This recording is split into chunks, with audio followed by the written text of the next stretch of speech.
MMA Oddsbreaker, Jeremy Stevens today, a little heathen. Obviously, an alliance fighter. He stole my grappling coach Neil Melanson, so I'm very upset at all those guys at Alliance for taking away my grappling coach.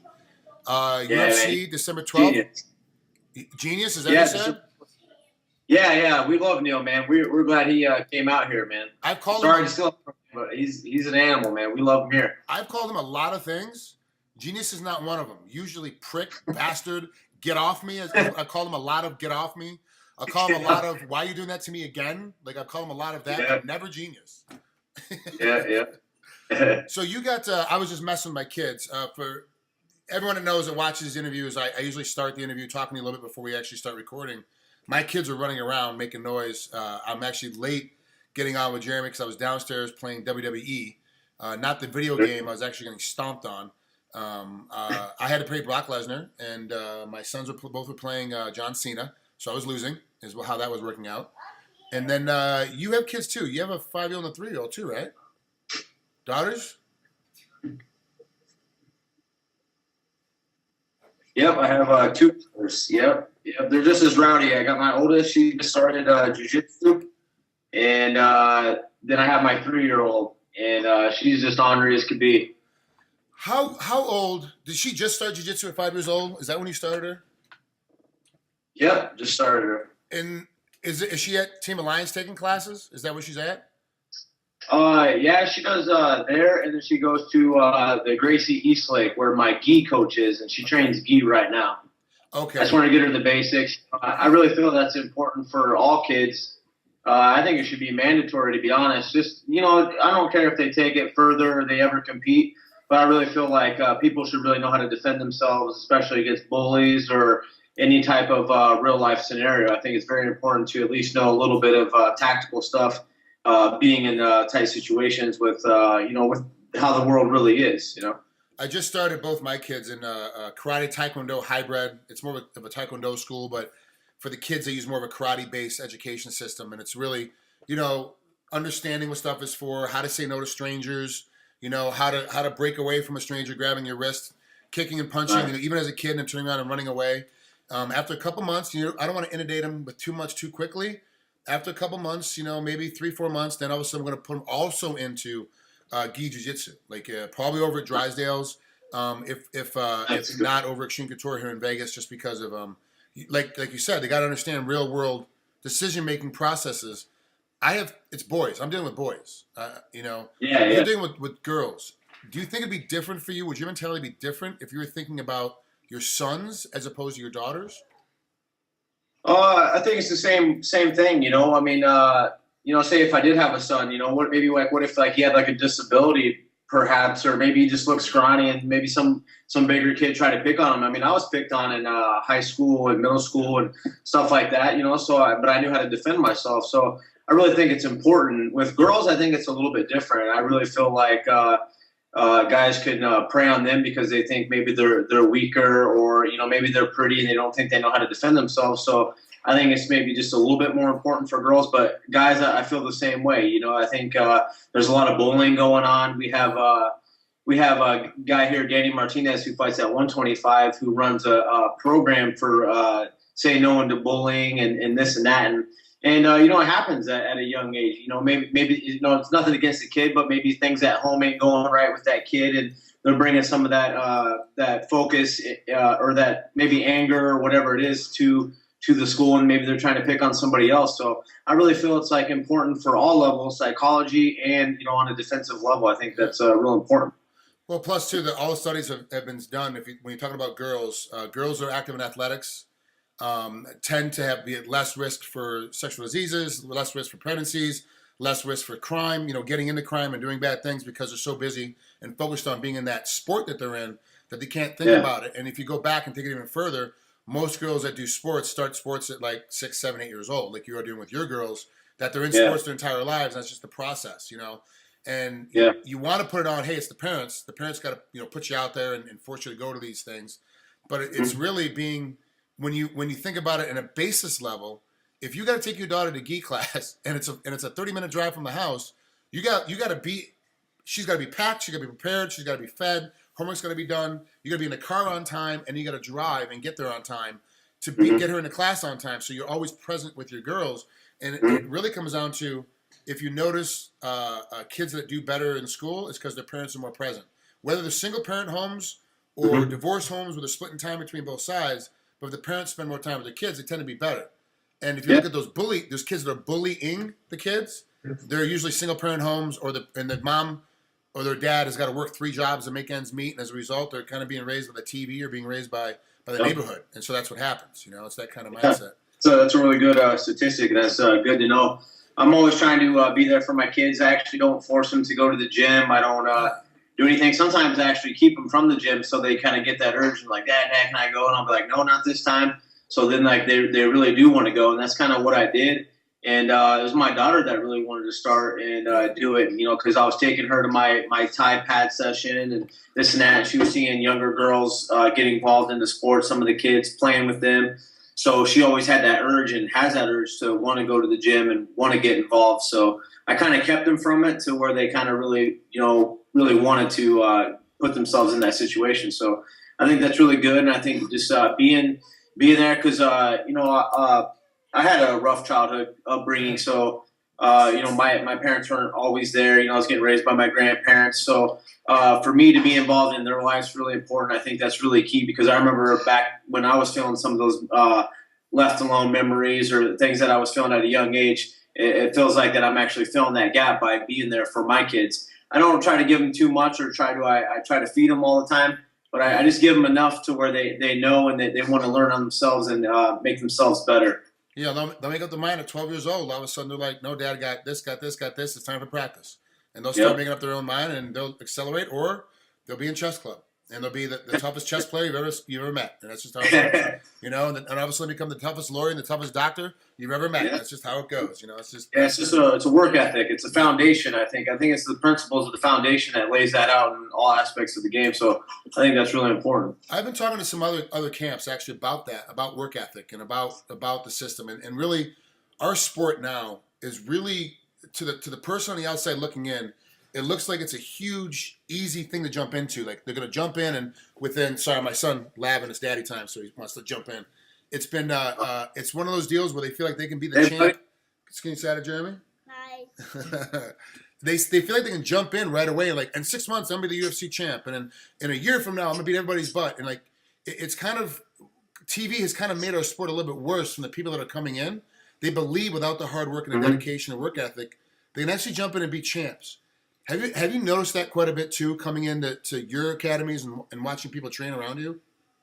Yeah, I've kind of seen people kind of do that, but it's people who've never actually been in the gym or ever wrestled in their life. You come from a great wrestling background. If you've never wrestled in your life or never been in any type of physical sports, then you really don't know what's going on. And you might think because it looks easy because the guys put in the work.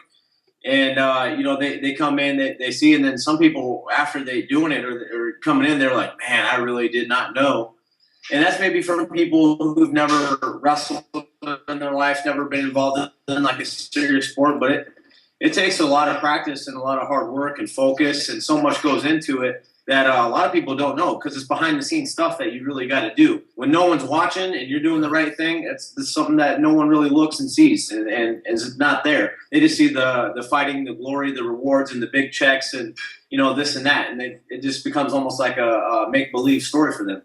And it becomes really difficult when you're talking about guys that come in and want to be part, and you've kind of got to pay attention to them and give them a little bit of hey, this is what we want from you, this is what we expect from you, but you really have to spend some time with them until you realize later that all of a sudden, like, this guy is just, he's not going to show up. He's just not going to be here. But you've already spent 2 months, 3 months trying to call him along and try and get him in that space, and then it becomes frustrating for the rest of the team. Now, luckily enough, most pro teams, they have a filtering process, whether it's an official filtering process or one that just kind of comes along where it's like, look, you're not good enough yet to be in the pro class.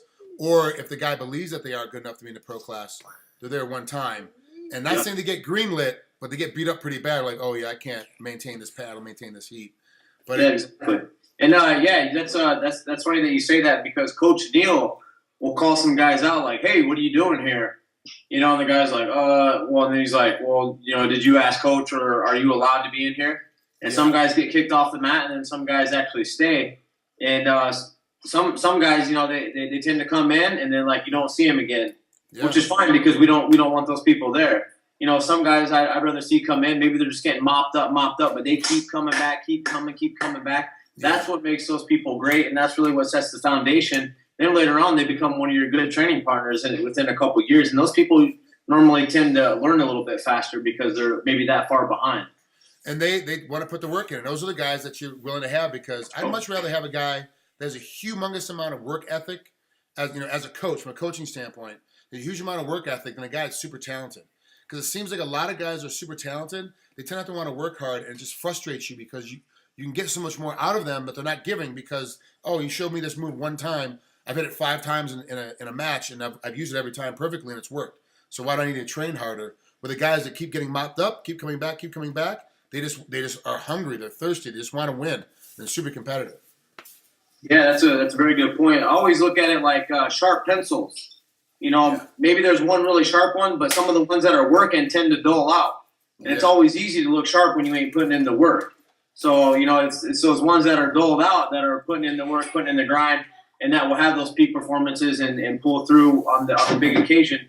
But the one that's always sharp, you know, when it's time to grind and get grinded, you know, they tend to fall out, especially in competition, you know, because they're so good, so talented, but they ain't really put in that work to get to that next level. You know, what if you're working with somebody who's just as good of a wrestler, just as talented, but he's actually working harder than you, and it plays out.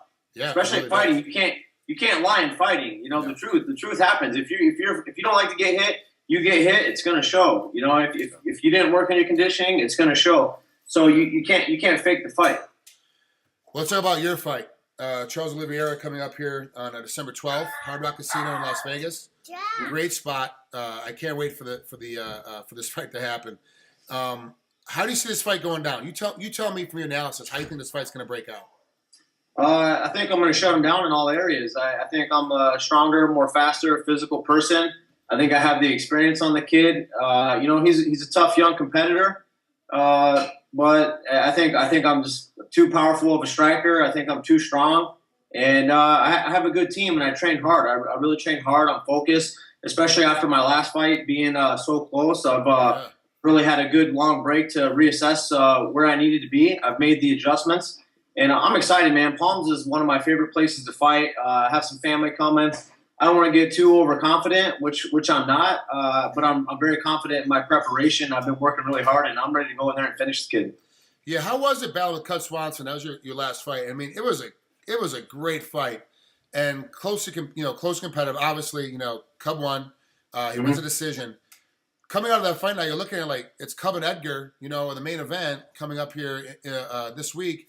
And you're like, I could have, you know, a couple more things happening in each round. All of a sudden, I'm the guy, you know, and you're the guy that's all of a sudden gets pushed in. Like, how do you feel coming out of that fight, and how much motivation did that fight give you walking out of that loss? Yeah, it gave me a lot of motivation. There's a few things that I would have looked back, and you know, if I would have rewind time, there's things that I would have done different. I should have took more risk. You know, I had him rocked a couple times in the fight where I could have finished him. Instead, I tried to conserve. In my previous fights, I was taking risks, you know, landing head kicks, finishing fights. Yep. And I just didn't take that big risk, and that's what really cost me. I was a little bit conservative, and I just made minor adjustments. And, you know, coming back down to a 3-round fight, I'm fully prepared. I've learned a lot in just that 5-round fight. It's my first 5-rounder. And seeing what I could do with top guys, I know I'm right there. I believe in myself, and I have the work ethic to back that up. And this is a good fight to bounce back from. This is a young, hungry kid, but I think I'm too much for him in all areas. Yeah, you're gonna overwhelm him quite a bit. You know, obviously you got the stand-up portion of it's gonna lead your way. Power-wise, he's a little bit longer when it comes to the stand-up game, but not long enough where it's like gonna be length, you know, versus inside game. It's not that kind of game. On the ground, he's a little bit more notarized on the ground, but he doesn't do much from a wrestling standpoint that's gonna give a wrestler a problem. You get on top of him, you're going to kind of pin him down. You're going to hold him up when you get on top. You end up in half guard at some point. You're just going to start raining down on him, and that's going to change the game. It's going to be a severe punching and passing kind of situation. If this thing goes to a decision, what do you have to do every round to make sure the judges go, no matter, Jeremy won that round. Like, you got to win each round. If it happens to get to all 3 rounds, and you got to go to the judges' scorecards. What do you have to do every round to make sure the judges know that you won it? I just gotta set a higher pace than him. I gotta mix things up. I gotta make sure that if he's shooting, I'm stuffing and making him pay. And without giving away too much, I just have to outwork him, higher volume, higher punches. And with that being said, you know, I know I have the power, but I just got to let things flow. And I know when I land, I'm going to be the more damaging striker. You know, not taking anything from the striking. I just have to be tight, technical. But I know when I let my hands go and I land on him, he's gonna be wearing it a lot more than I will. And if it does happen to go to the ground, just wrestling, roll wrestling base, get back up, you know, control the positions. And if I'm on top, I'm a big elbow person, like old school David Loiseau. I like to cut people open and land damage. And you know, I train with a good camp, and I have really good jiu-jitsu coaches such as Neil Bellinson. You know, I have really good wrestling people in my camp, such as Mike Chandler, Miles Jury. So I have a lot of variety. I have a lot of those looks, and I'm also bringing in some jiu-jitsu people just for that occasion. So I'm prepared in all areas, and I'm willing to take the risk. And I'm just gonna, it's just coming down to the time where I have to just go do it. That's Jeremy Stephens getting ready to fight Charles Oliveira coming up here in UFC on December 12th here in Las Vegas, Nevada. Jeremy, thanks for spending some time with us. I appreciate it. Have fun with those two girls, and we'll talk to you soon, bud. Yeah, thank you, Frank. Always a big fan, buddy. Thank you very much, man. You got it, bud. We'll talk to you later. You too, buddy.